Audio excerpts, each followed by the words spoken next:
কে এটা? আমি রুটি বানাচ্ছি। তুমি রুটি বানাচ্ছো? হ্যাঁ। তাই?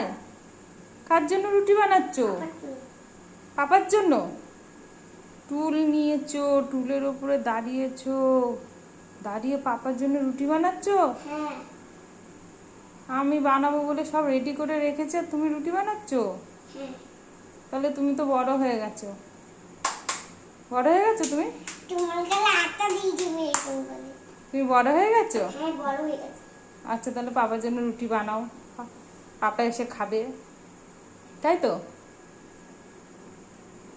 বাবাকে বলবে কি আমার ছোনা বুনু রুটি বানাচ্ছে।